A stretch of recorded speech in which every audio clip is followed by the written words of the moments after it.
L'émission les valeurs RDC nous allons moko avec émission pour la valeur politique et république démocratique du Congo où tout le bar toujours que cible na biso eza jeunesse et studentino nous avons besoin d'apprendre le micro parce qu'au retour à une mission pour préparer la jeunesse montante pour na ko make un peu enseigner ba leçon oye arataki na bande de l'école pour na ko luka ko yeba le profondeur, il y a un problème politique aux la République démocratique du Congo. Ça fait pratiquement plus de 65 ans où RDC est un pays indépendant, mais toujours la classe politique n'a biso, bazo ko comprendre banjete, to baza on a plus pour intérêt égoïste, ko luka intérêt plus à ba famille na bango, intérêt personnel et puis intérêt à occupant, ba commis lokola ba tipo à l'époque, il y a ko tekaka mboko Congo démocratique, ko tekaka richesse ya mboko Congo démocratique, il y a ko sacrifier l'essentiel au bénéfice de l'accession à na souverain primaire oyo aza ayant droit toloba oyo aza na pouvoir to pe aza na ba mérite par rapport ya nyonso o nzamba pesaki na sol pe to pe na sous-sol ya mabele ya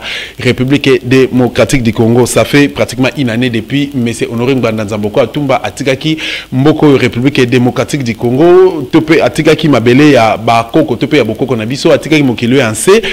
Suite à on se comme là qui est santé oui on peut dire oui mais badongolomi so bao bazaki binemi ya mboko Congo démocratique ba monaki est lokola témoin gênant na complicité ya ba congolais ba rwandais ba occidentaux et autres ba lukaki ba ko isamutu ya tata oyo azalaka ancien ministre de défense na République démocratique du Congo azaki ancien ambassadeur ya République démocratique du Congo Zaire à l'époque, na Israël précisément, et le tout dernier conseil spécial chargé à la sécurité, il y a Maréchal Mobutu, c'est ce que Kukumbendo Wazabanga Pezalaki, na kati ya service parmi tout leader, tout pas qui na poste à commandement, na service à sécurité à Moko Nabiso République démocratique du Congo, mais surtout tout à la CV na tout à la OIA Salaki, tout un peu côté la bilan en termes de bilan plutôt, il y a un service rendu dans beaucoup République démocratique du Congo, en tout cas Bareza Likolo, en matière vraiment Bar Likolo, na ndenge na mais après chute ya Maréchal Mobutu le 17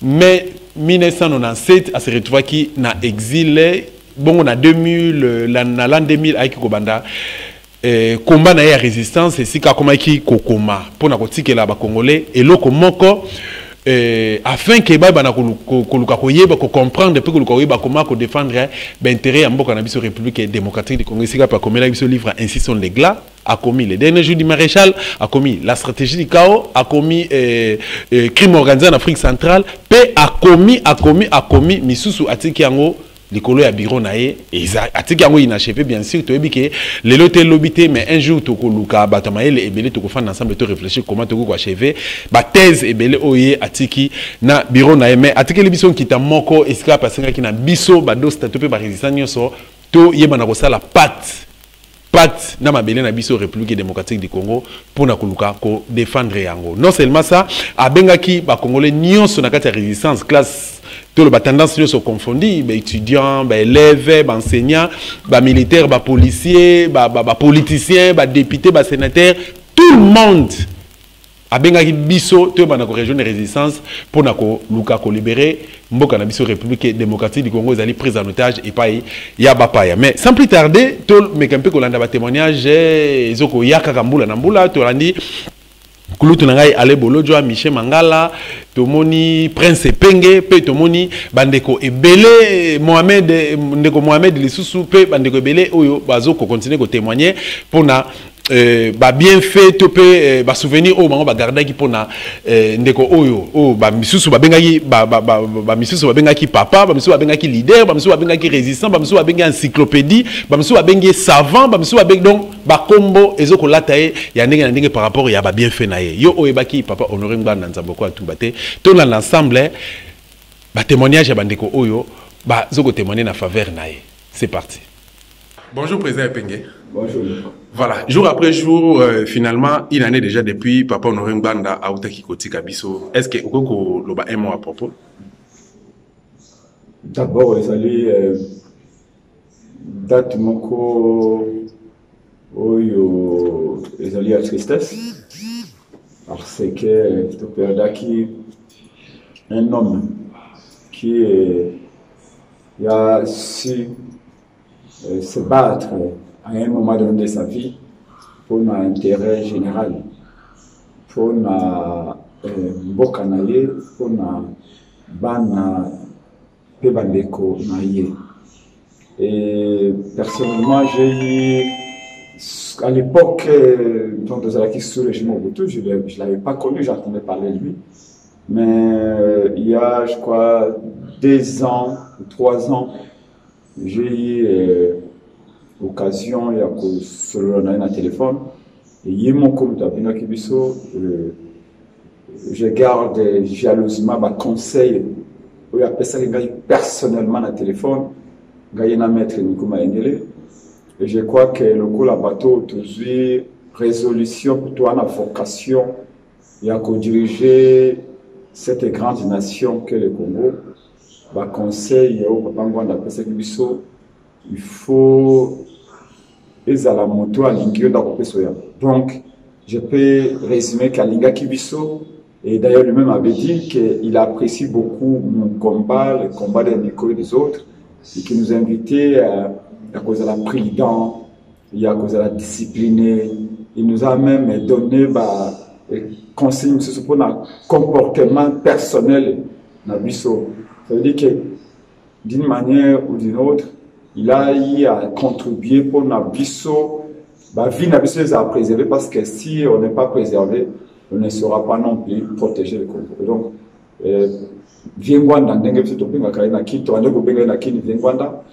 c'est un homme important. C'est un homme qui a écrit. Souvent, quand je parle de l'affaire de Tutsi, des Hutus et des Hirondelles ou les Amazones, et parfois les gens disent oui, mais ce sont des affabulations. Je dis que comme intellectuel, je fais des recherches et je me repose, notamment si écrit, il y a Viengwanda, Mayakomaki, entre Bisso et les pays voisins, surtout les pays à l'Est. Et le lieu, ils ont dit, anniversaire à un an, franchement, ça va vite. Ça va très vite. Je ne m'y attendais même pas. Voilà. C'est triste, mais dès que tu le vois dans le Zambie, d'après ça, quand même si jusqu'aujourd'hui, je ne comprends pas comment il est mort, dans quelles circonstances il est mort. C'est vrai que chez nous, en Afrique, il n'y a pas de mort naturelle. Mais on peut s'y piquer, on peut s'y poser, on peut piloguer là-dessus. Le plus important, c'est que qu'est-ce qu'il nous a laissé comme héritage, comme nation. Parce qu'il n'appartenait plus à lui-même, Rwanda. Et c'était devenu un patrimoine du Congo. Aujourd'hui, tout le temps, ouvrage, mais pour nous, tout le temps, ouvrage à Rwanda. Mais combien exactement parmi nous ont lu? Je ne parle même pas tribune en quelque sorte, mais c'est qu'il a eu à écrire le coup la moto à Yebaki ou à Sibaki l'enseignement dans la sous-région Awa, dans Mboka Nabiso. Combien ont lu? Parfois, on découvre les gens à la télé, mais le plus important selon moi, c'est pour que bien avant, parce que les gens ont souvent par exemple la motivation, pour nous savoir l'émission à la télévision, mais lui a su écrire bien avant même l'émission à la télévision pour nous voir qu'est-ce qui se passe entre nous et les pays voisins. Quelles sont les politiques des pays voisins pour nous coloniser en quelque sorte Bissau, pour nous domestiquer Bissau, permettez-moi l'expression, parce que oui, nous sommes là domestiqués par les Rwandais, par l'Ouganda, par les Burundi. Et Ngwanda, Papa Ngwanda a été un homme qui a su réveiller les consciences, qui nous a donc à Fongoli Bissau, nous avons un piège, mitambo nyonso. Pour nous Rwandais va dominer Bissau, je vais dire pour nous Kagame a dominé Bissau, parce que je l'ai dit souvent qu'avec les Rwandais comme un peuple, nous n'avons aucun problème, c'est avec les régimes Kagame qu'on a un problème. Les régimes Kagame s'éloignera. C'est possible qu'un jour nous puissions commercer avec tous ces pays voisins parce que c'est ça également la vocation du Congo. Sa grandeur sera aussi accentuée par de bonnes relations avec les voisins.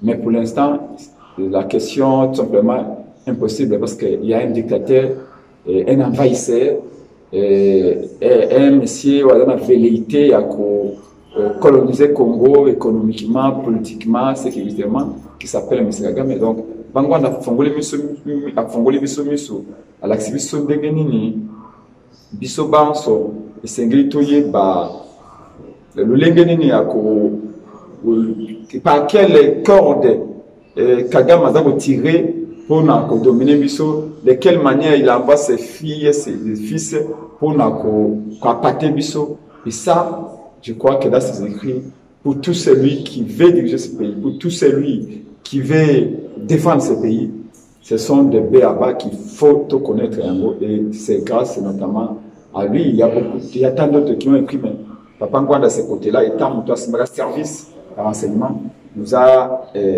ouvert les yeux. Nous ne pouvons que le remercier, nous, la nouvelle génération, la génération qui se forme chaque jour, qui s'informe chaque jour, qui se bat chaque jour. Parce que ceux qui tournent la vérité au Papa Ngwanda Komakité, il nous sera impossible de faire du Congo un pays où il fera beau vivre. Et donc, merci à lui, merci à tous ceux qui l'ont accompagné. Même si de temps en temps, on a parfois l'impression que son combat risque de dénaturer. Mais nous souhaitons que...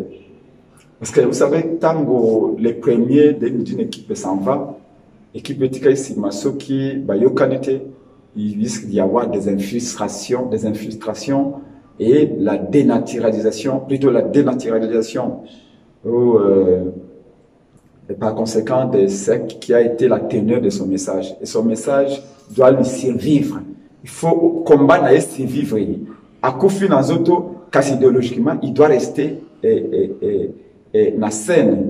Et ce qui reste avec son outil de combat qui a été la Parico, je pense que vous a toujours animé à envie de se il y a intérêt, mais intérêt au la nation, parce que c'est notre bien le plus précieux. Voilà. Jour après jour, une année après mort, il y a Papa Honoré Ngwanda, leader, il y a résistance, il y a République démocratique du Congo. Ce qui peut être un mot à propos. Oui, les allées, il faut te commémorer. Peut-être que dans la société ou dans le monde. Les gens sont rapporteur, il y a étoile. Et cette étoile, il y a ceux qui nous tombent à Kofi. Papa Ngwanda était un jeune qui cherchait à servir son pays. À côté d'un système, il a eu à servir le système. Jusqu'à un certain moment, le système est pratiquement bloqué. Avec au coma en dehors du système. Mais il a compris qu'il devait continuer à servir la nation. Tu vas découvrir en retard. Tu vas bien en retard. Parce que Nabomo Yamutu, pour que tu découvrir la vertu et c'est un temps ébélé. Papa Ngwanda Azali Moto a comme un éveil patriotique dans le sens pur. À faire à la kisi na biso nyonso que le pays na biso dali non seulement convoité mais dali ciblé et infiltré, à démontrer tous les plans et toutes les stratégies. Il y a pas adversaire na biso, tout y a pas ennemi na biso. Le lot a la suscité. Et là comme on a le bar dans le bi, Papa Ngwanda restera immortel. L'immortalité n'a pas pourquoi? Parce que il y a des forces où il y a PC. Et ça est que forcer le mental na biso ba misusu. To bandai ko bunda to na la politique, il y avait d'autres dimensions qu'on n'arrivait pas à kokota na kati. Mais grâce à combat na le lot comme atike biso ba livre. Atike biso ba vidéo. Ce qui veut dire que l'idée où il faut tout bunda tout pérenniser à moi. Éthique à la libéra et forger mental. Par moment, à la soie dans le bas. Réflexe y a yemba montréal. Donc, ezali semences ya boaki. Bisosko droué ba comment pour arroser. Et chacun de nous a une part de responsabilité. En commençant surtout par Bandegona biso ou balaki vraiment proche nae. C'est vrai biso tout approcher qui est. Mais bateau à la qui vraiment proche, proche collaborateur, on est obligé à pérenniser le combat. Dans l'unité, dans le respect des diversités. Donc, nous pensons ezali moto alekaki tokoloba te ezali lokola bangelo mais ezali rare bato bayaka rarement na monde bato bayaka rarement na société. Ça sera difficile de les remplacer, mais c'est possible de lui succéder. Donc nous pensons que le combat là doit continuer. Ceux qui le bara solo la kana ba oui donc bato banaye merci papa, merci pour me mebiso message qu'il fallait. Le lot biso toza ko continuer le combat et nous espérons que nous aurons la même énergie, la même capacité à supporter parce que nayebi que il a eu des propositions. Baluka ba somba moyi monai baluka ba sa ba proposition mais au nom et amour azaki nango pour la nation. Il a préféré mourir dans des conditions surtout élevées. Donc pour Nanga c'est un vaillant héros. Il nous reste à nous de faire comme lui ou mieux que lui. Bien que ça sera difficile parce que la qualité que lui avait, il n'a pas se retrouvé en haut. Quelqu'un qui a eu à travailler dans le système de renseignement, système de sécurité, il connaissait beaucoup et tout le monde savait qu'il connaissait beaucoup. Même les ennemis. Je crois que tant à Koufaki, il y a eu des réactions dans la partie est de Congo. Les Congolais belé, les passi. Et puis de l'autre côté, les étrangers, surtout les Rwandais et les Ougandais, mon acquis quoi ouf de soulagement. Mais ce qui est vrai, Ngwanda s'est multiplié avant de mourir. Ça, ce sont des choses que nous devons tous saluer. Parce que très souvent, la culture a pérennisé le combat na bangote. La capacité à préparer la succession que lui, on a fait. Tout le monde a base, il a formé et nous apprécions leur combat. Donc, merci beaucoup. Je crois que M. Félix, c'est un humain. Ça ne peut pas être l'objet de notre moquerie ou bien à souhaiter sa mort. Parce que nous sommes tous les candidats. Tant que papa Ngwanda Koufa qui n'a pas inconscient, c'est ça la vie. Mais rien ne vous dit que demain, ça ne sera pas le cas pour vous. Donc, je ne suis pas les ceux-là qui font la promotion. Il y a anti-valeur. Voilà. C'est-à-dire qu'il peut mourir, il peut être malade. C'est un humain. Il n'est pas un dieu. Et le retour, remarquez, vous avez qu'à la gestion de l'information. Ces fameux gouvernements, ces fameux pouvoirs, va changer 3 versions en moins d'une semaine. Il n'est pas malade. À quel pour des raisons privées? Non, à quel check-up. On va saluer une opération, mais elle est bénigne. C'est-à-dire, à chaque fois que les gens donnent des informations, eux réagissent. Et justement parce qu'il y a un vide.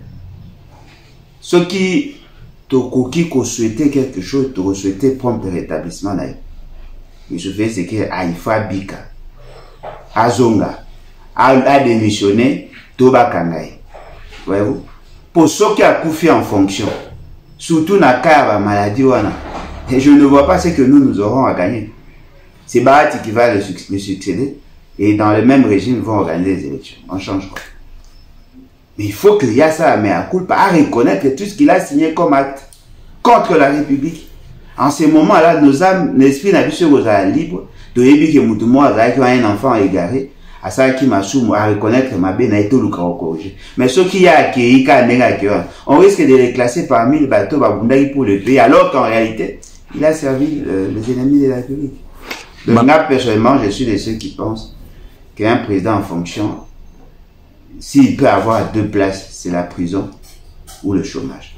Bana Congo bazolela ba promesse les cas qui mingi na pari à Félix l'élo social eza vraiment les solo kutu robeta te tozali proche ba marché tozo mekampe ko tambola totala kana makasi si ba na masango na prometa ki bino ba Thomson bolia soso carta soso na $10 marché tout ça mais ba mama soka ki marché o mona mama miseteli azongi na rolemba papa ale est-ce que okoko soulager bana Congo par rapport à social? Moi, je soulager Bango Ezate parce que nous n'avons pas le moyen, le pouvoir de les faire. Mais ce qui est vrai, dans nos familles, il y a toujours un petit menteur, un petit escroc. Bazanga la terre, na Bozora, mais c'est fait, c'est que on va moutuka raza. Ah, ne peut pas moutou. Basala rende erreur au basoutenare. Moi, je ne voyais pas, mais je fais ce qu'il est comme solution. Je le voyais plutôt comme problème. Voilà pourquoi, depuis le 10 janvier 2019, dès le 10 janvier 2019, je n'ai pas supporté sa présence. Voyez-vous? Parce que Naïbi qui a la institution, c'est bien. C'est vrai, nous tous nous sommes parents. Mais ce n'est pas tous les parents qui arrivent à suivre ou à soutenir. Il y a aussi, ça va besoin à Bana. Les gens n'ont parents, il peut avoir l'argent, mais il est indiscipliné.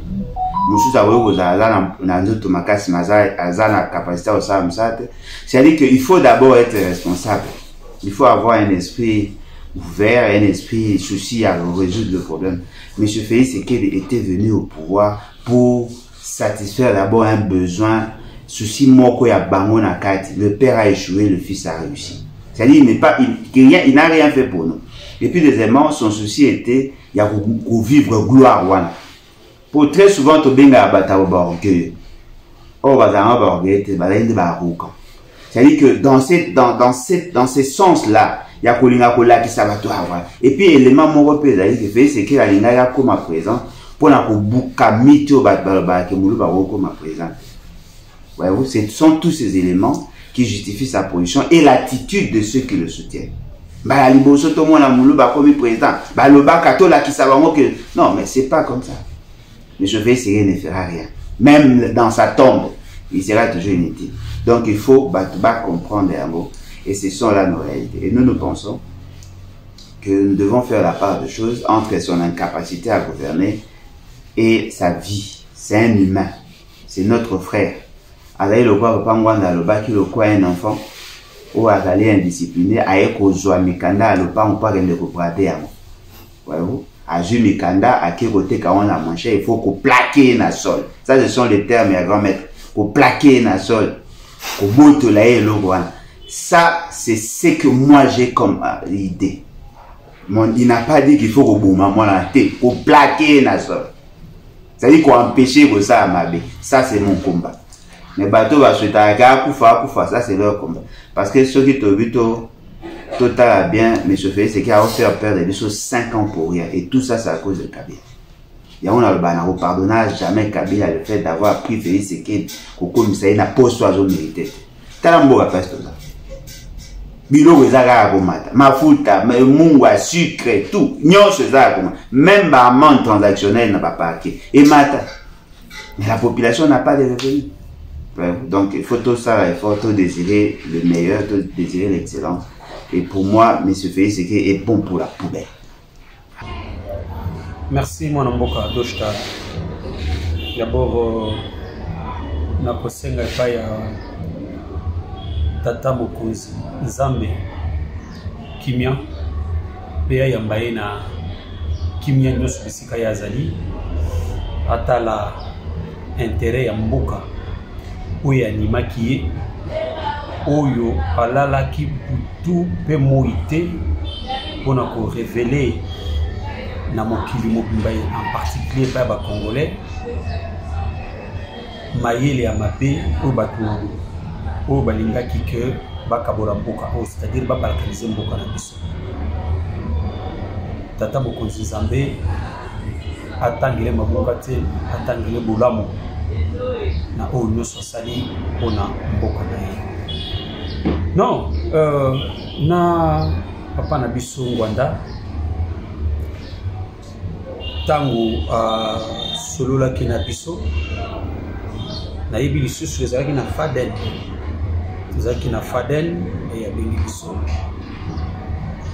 sololi e koyoka ye o sentir que moto azalaki pena na azapena na posa na souci ya mboka na biso alingi teke bato mosusu baya koya ko dominer ba Congolais alingaki ke Congo et jouer rôle na yango na place oyo sengeli ke Congo et jouer parce que Congo et ali mboka moko oyo ko sala ke Afrique et tombwa mais biso ba Congomani to yebaki na meloko wana. C'est pourquoi il poussait toujours la jeunesse à résister parce que occupa déjà Kotaki a fandi déjà à Bimisi Misisa. Alors seul moyen ya kolonga c'était la résistance. Donc tu entretenais qui ba relation moko malade Des fois, tu bandaki ko solo là, bandaki ko benga tu solo li. Mais eloko ngana ko senga le konangai. Il a dit que il faut des gens bas à conscience. Moi personnellement, na d'accord te nenga pariko et kota mogulu et kabwana na ko de kabwana 2 zèle. Non non. Ça c'est rendre faible combat ya papa na biso Ngwanda. Mais na komituna bateau nyusu bantura ki papa Ngwanda. Bazana carnet d'adresse ya papa Ngwanda te. Parce que j'ai constaté que depuis papa Ngwanda te Zambé a bengaye force à susciter, la révélation à susciter. La révélation est peut-être pour ça, la révélation tantôt plus tôt. Mais l'exactitude, n'est papa Ngwanda bandaki ko pesa ba fait réel, vérifiable depuis beaucoup de tiango. Ba étude de fait ou ba recherche ou on ne trouve pas ça encore. Bato ba vandaki na papa Ngwanda. Donc bavandaki kaka po bazwa honneur ba yebana lelo ne papa Ngwanda azali sisuti ba wele la kaka kibokonzi ba benga bango ke wana muta remplacer Ngwanda wana boy na kata ba diba wana où nous avons besoin que ba idéo wana parce que bon, oui c'est vrai ngana za papa Ngwanda te mais néanmoins si nous avons des canaux d'adresse, nous pouvons consulter les sources pour avoir l'information, pour révéler les choses. Donc, moi j'appelle à Pariko na unité, na union. Comme on dit, l'union fait la force. Combat oyo, biso to apemeni ya matra fayu, eza na besoin ya bana mboka nyonso. To simba na main dans la main. Pour que tu sauves Mboka. Mais ceux qui te continuent na ba division, na ba séparation, attention, les ennemis peuvent nous écraser facilement. Je lance cet appel na ba autorité nyonso ya Pariko. En tout cas, il faut se dépasser. Botia intérêt ya papa, intérêt d'abord ya Mboka, pe combat ya papa Ngwanda liboso. Bolingo ezonga main dans la main. Moi, je dis souvent, tout passe, tout coule, rien de demain. Donc, le pouvoir. À l'occasion de la célébration du premier anniversaire de la mort de Honoré Ngwanda Nzamboko Atumba, leader de la résistance congolaise, père de la résistance congolaise, il faut le dire, et président national de la Pariko. C'est un grand honneur pour moi de rendre à ces grands hommes, à cette perle rare, un vibrant témoignage. Qui était Honoré Ngwanda pour moi? Honoré Ngwanda était un grand homme d'État, un homme qui a eu à occuper de hautes fonctions et surtout à se distinguer par sa science. Quand je dis science, c'est que c'est un homme qui maîtrisait son sujet. C'est un homme qui a garanti la sécurité à notre pays à une époque. C'est un homme qui a parlé au nom de notre pays avec différents interlocuteurs au plan international. Et c'est l'homme qui est resté avec le maréchal Mobutu jusqu'à la fin, alors que lorsque le bateau tanguait, beaucoup avaient choisi de partir. Kone-Ngwanda, c'est d'abord la fidélité. Bien entendu, c'est un être humain. Dans le cadre de la Deuxième République, il y a eu des imperfections. Il y a eu des actes qui ont été posés à l'encontre du peuple congolais. Honoré Ngwanda s'est excusé, a demandé pardon au peuple congolais. Dès lors, il n'a vécu que pour la patrie, pour redonner à la patrie sa dignité, son indépendance et au peuple congolais sa liberté. C'est pourquoi, ayant constaté que les libérateurs de l'AFDEL étaient en réalité des occupants déguisés, il a sonné l'alerte.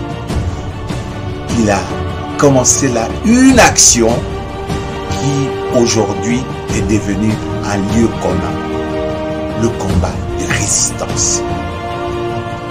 J'étais correspondant de Radio France Internationale à Banjul en Gambie lorsque j'ai lu Honoré Ngwanda sur l'occupation de notre pays. Ayant été convaincu par ses arguments, je suis aussitôt entré en résistance. Plus loin, c'est encore lui qui est venu vers moi. Ce grand homme est venu vers moi pour me dire: jeune frère, Leki, comme il m'appelait affectueusement, j'ai besoin de toi pour m'épauler dans ce combat. L'humilité fait homme. Honoré Ngwanda pouvait composer avec ses profondeurs, rien que pour la cause de la patrie. Et donc, il nous a légué un combat. Ce combat que nous sommes en droit de mener jusqu'au bout, puisque c'est un combat noble. Le combat de la résistance du peuple congolais qui est aujourd'hui le lieu commun. Même un Chege à Kinshasa sait que le pays est sous occupation, que les Rwandais sont là, qu'ils doivent rentrer chez eux. Et donc, il nous a dit avant de partir que je suis heureux, même ceux qui n'ont pas fait l'élo, bituma on a la banda qui est commis, il y a Congolais nyonso. Et l'objectif qu'il visait, c'était le soulèvement populaire, qui est une façon de se défendre légitime afin de chasser les occupants.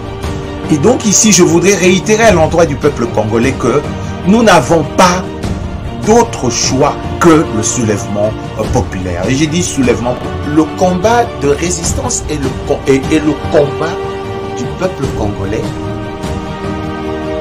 pour la dignité et la survie. Même un Chege à Kinshasa sait que il faut chasser les occupants, les Rwandais. Il faut que les occupants rentrent chez eux. Et donc, comme il nous l'avait souvent enseigné, on ne peut pas libérer le pays par des élections, ni par des arrangements politiques. Le soulèvement populaire est l'arme qu'il nous a laissé, qu'il a laissé au peuple congolais. Et c'est ici le lieu d'appeler le Congolais et Congolaises qui veulent recouvrer la dignité, que les élections, nous n'en avons pas besoin, les arrangements politiques non plus. Ce dont nous avons besoin aujourd'hui, c'est de nous soulever pour reprendre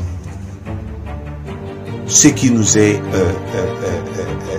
n'est-ce pas, ancestral, ce qui nous est un héritage, notre pays.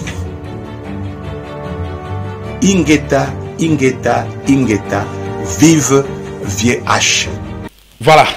Papa Honoré Mbandanza Boka Tumba un petit rappel pour na ba maîtriser qui est malamuté ba sous-pe ba ikepe ba eba qui est na profondeur mais ngana zo ko rappeler bino que Papa Honoré Mbandanza Boka Tumba azalaki mo Christu oyo donc un chrétien né de nouveau et puis affermi azalaki pasteur en église X mais hormis qu'on enseigne Batou sur la résistance par rapport à politique enseigner qui Batupé parole dédiée mais à ça là message moko pour na ba Christu le lengenini ba Christu ba koki donc attitude ba Christu ba ko incarner pour na ko défendre ben intérêt ya mboka na biso république démocratique du Congo tout en étant résistant tout l'ensemble message ya mais c'est Honoré Mbandanza Boka Tumba. C'est parti. Bien-aimé dans le Seigneur, Nalingi lelo nami adressé particulièrement na bino bande konanga ba chrétien congolais. Oyo tozali tobengami chrétien corps de Christ. Pour na kati ya Congo, na kati ya République démocratique du Congo, biso ba chrétien tozali majoritaire. Quand je parle des chrétiens, nalingi ko kamata wa chrétien catholique, protestant, baptiste, pentecôtiste, biso nyonso oyo tobengami ba chrétien. Tozali près de 80% ya majorité. Yango wana tozali na responsabilité monene pour na mboka na biso en tant que chrétien. Pour na lingi seulement na sola na bino sur un sujet précis. Oyo tozali koyoka yango na kati ya ba église mingi. Oyo ezali ko baze koyebisa na bino ba chrétien a kokende na politique te yaka to sambela kaka sambela nzambe akosala to sambela nzambe akosala mais to mimelete église ekota na makambo ya politique te bino ba chrétien église ezali au milieu du village ezali un enseignement moko ya lokuta parce que église na kati ya Bible elobama nulle part que église ezali au milieu du village. Église ezali toujours engagée. Pour les qu'on a lingina yebisana bino mes frères et sœurs que nzambe akosala te soki yo osalite. Tala eloko na lingina yebisa bino lelo pe na talisa bino na kati ya Bible ya liloba na nzambe azeko talisa biso que ye akosala te soki yo osalite. Na kopesa bino nano référence ya un grand philosophe théologien catholique, Saint Augustin. Ye aloba, Dieu qui nous a créés sans nous, il ne nous sauvera pas sans nous. Et ningi koloba ke nzambe, eloko nzambe atuna biso permission te kaka moko, kokela biso. Po akela yo congolais, akela ngai congolais, asenga biso autorisation te. Mais à partir du moment où a créé biso pe apesi biso libre arbitre, même po aya ko sauver yo, yesu asa kufa na ekuluso, mais soki yo undimi sali wana te akoki pe kobikisa te. Nzambe akoki kosala rien soki yo moto osali rien. Eloko yo ngana lingi ngai na bino lelo tokoka komanyola yango penza yango wana. O baze kolobaki no to yaka kaka to sambela nzambe mama avant na banda na kota na bozindo na lingi na poser kaka exemple moko pe na poser question. Mama yo sœur chrétienne au Bali oze na problème ya stérilité ndenge Sarah zaka na problème ya stérilité nde na nini avec Abraham. OK, au bondeli obi pasteur yaka meselabe yaka sambela pona stérilité na ngai musali ya nzambe asali ya imposer o maboko asambeli pona kosenge nini ozwa mwana ozongi na ndako na poko a papa alingi toucher bi ko toucher ngai te o bloquer makolo binga asina sengi nzambe akosala kopesa nga mwana yo kozwa mwana wana o sengi nzambe mais il faut yo sala par na yo po nzambe akoka kopesa yo mwana. Mon frère, so totali koko na biso nyonso Abraham. Na Bible, na chapitre 12 ya Genèse, tango nzambe aye po apesa ye mabele mais alobi ne d'abord alobi quitte tika mabele ya papa na yo na mama na yo esiko zali longwa wana kende pa yo ngai na kopesa yo. Il a fallu que Abraham a posé un acte, a mis séparé na mboka na ye na biloko na ye azalaki riche, a meme atambola akomi lokola nini réfugié moko azo tambola ka nzela pendant 27 ans avant azwa mwana. C'est-à-dire nzambe alobi na kopesa yo mais tu dois faire ta part. Moïse tango nzambe atindaki bana ya Israël po aya kobimisa bango na esclavage ya baégyptien. Tokomona même chose, nzambe akei na même schéma tango abimeli Moïse alobaki na Moïse nini na alobi na eboye na Exode chapitre 3 verset 7 alobi l'Éternel dit à Moïse, j'ai vu la souffrance de mon peuple qui est en Égypte, et j'ai entendu les cris que lui font pousser ses oppresseurs, car je connais les douleurs et ces douleurs, et je suis descendu pour le délivrer de la main des Égyptiens et pour le faire monter de ce pays à un bon pays. Mais bien aimé, au moment que nzambe alobi nasi na yoki, nasi na moni souffrance na bino. Je suis descendu, ngai nzambe na descendre alobi na Moïse, je suis descendu pour pouvoir vous délivrer. Mais maintenant, délivrance, pour esalema alobi na ye nini. Alobi na ye abi maintenant, alobi na Moïse, va, je t'enverrai auprès de Pharaon et tu feras sortir Égypte, mon peuple, les enfants d'Israël. Nzambe akeko bunda na Pharaon te. Atindinde Moïse abik bokende, moi je suis descendu. Alors mais c'est toi qui dois aller faire le travail. C'est toi l'homme qui doit aller faire le travail. Atindi Moïse, nzambe akende ko bunda na Pharaon ye mokote, a utilisé motu na place na ye po asala mosala. Ye alobi na ko délivrer mais yo motu sala par na yo. Soki bana ya Israël ba telemaki soki Moïse a telemaki akendeki ko affronter Pharaon te nzambe pembe a délivraki bangote. Mes frères, Dieu ne peut que utiliser mo yangwana ya lobi na kati ya livre ya Ézéchiel na chapitre 22 verset 30. Alobi, je cherche parmi eux, c'est-à-dire parmi le peuple d'Israël, un homme qui se tienne à la brèche. Au monde, Abinazo Luka Motu a se tenir à la brèche à la faveur du pays devant moi l'Éternel. Donc Abingaïza Benazo Luka, pourquoi? Pour que je sauve ce peuple. Abinazo Luka a que se tenir pour que Ngaïza Benazo, mais pour que na sauver peuple à Israël, Abi je cherche Motu aïe à côté mais devant moi. Nzamba salaka jamais Mosala bisu ye moko. Il faut biso tozalana ye sika moko. Mes frères, o bazolo be abino no tos o sambelika kafanda kanga miso la na mbeto nzanda akosala te. Si tu ne fais pas, si toi Congolais, tu ne te mets pas debout, nzanda koya kosala na place note. Salomon oyo azalaki roi ya sagesse na kati ya livre na en Ecclésiaste alobi, tout ce que ta main trouve à faire avec ta force, fais-le.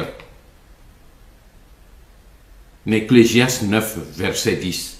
Alobi nyonso oyo loboko na yo motu ekoki kosala na ezena nguya ya kosala sala yango.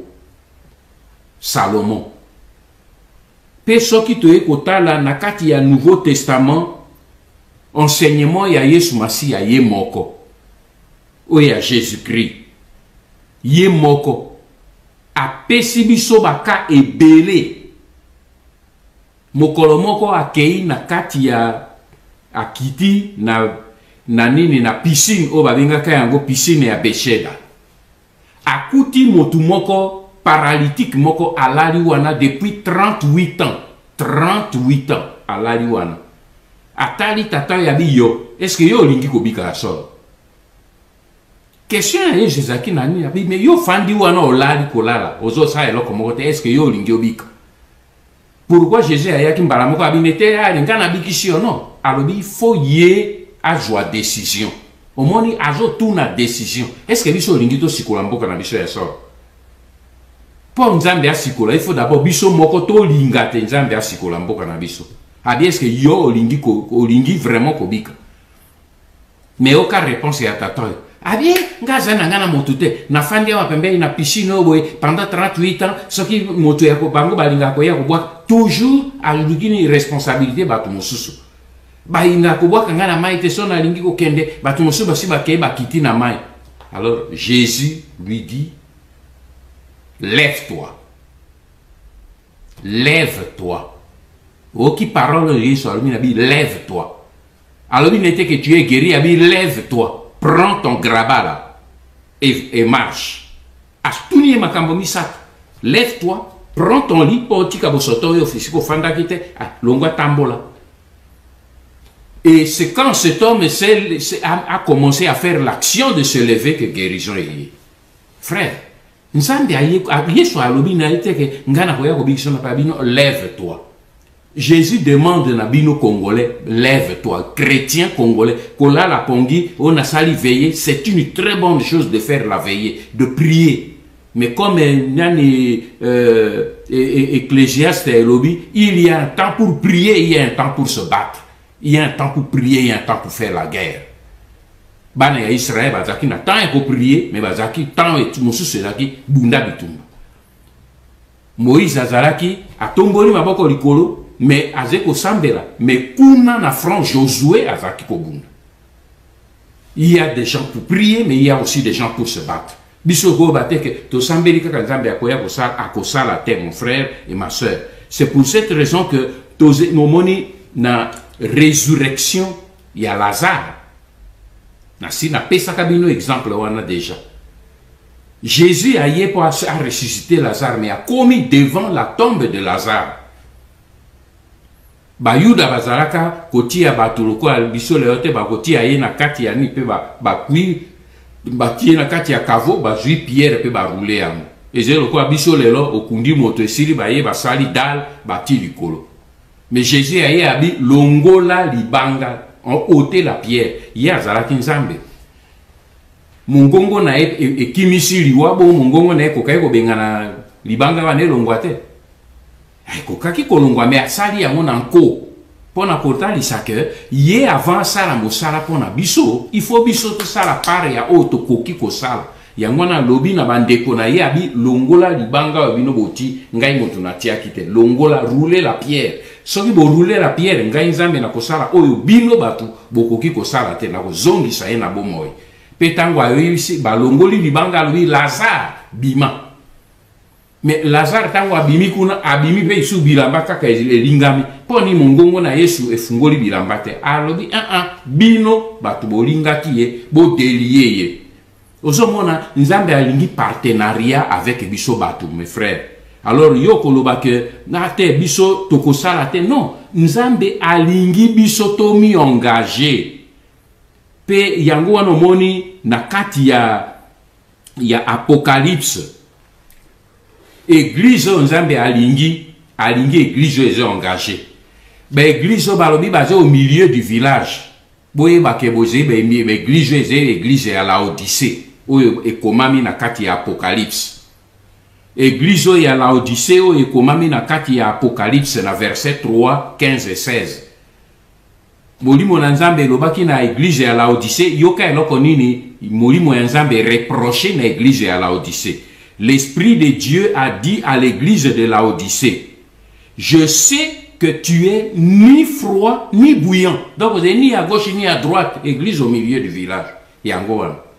Obi yo kende ni à gauche ni à droite, yo fandi non neutre, église neutre zakate. Abi, je sais que tu es ni froid ni bouillant. Puisses-tu être froid ou bouillant? Ainsi, parce que tu es tiède et que tu es ni froid ni bouillant, je te vomirai de ma bouche.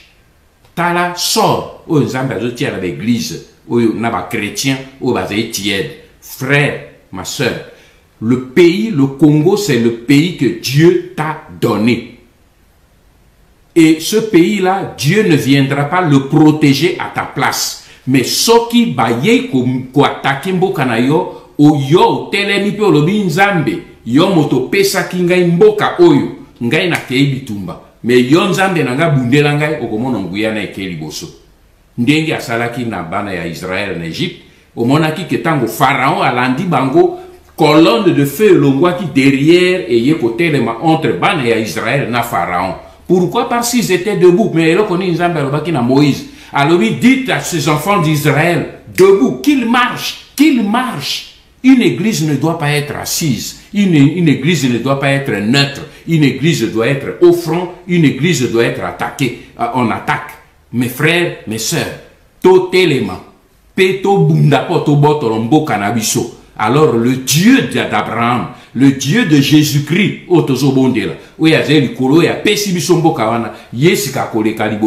comme colonne de feu pour que Dieu vous bénisse et paix chez vous. Voilà, merci beaucoup. Na Bino Nyonso bozaki connecté na chaîne Bino Bolinga mingi Dosta Télévision. Toujours invité Bino, bo continuer à s'abonner massivement, bo continuer à faire sa confiance, ce qui est vrai et sûr. Na bon. Moutoulabino Bolingara Mingi, topé journaliste Nabino, journaliste résistant, patriote, autrement dit, Mobile Atembe pour les autres.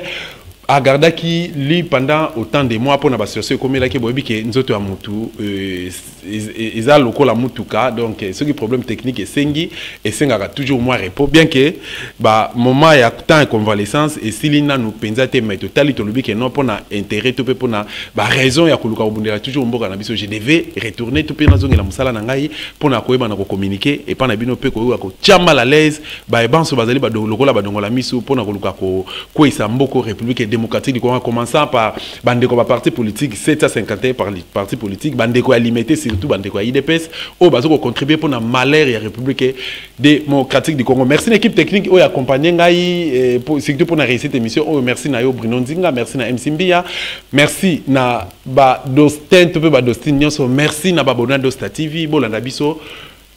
Par rapport à rendez-vous, tu peux dans le programme Motorope Sarabino chaque dimanche à 16h15 na canal Kin Télévision, puis chaque lundi à 22h15 na canal Kin Télévision. Ce qu'on rate biso beta www.dostatv.com. Rolanda intégralité de l'émission tu ça la nazo rassurer bino que nous sommes bel et bien de retour. Bolanda biso sans arrêt toujours continuer au coma. Puis nako kata émission OT pour na compatir ensemble na famille biologique qui a mais c'est honoré Ngandanza beaucoup Tumba Baya nanga maman nangai la VV et puis la famille la grande famille à résistance nazo la maman Candido Keke ba Kolutu nangai lycée Diata nabo sanité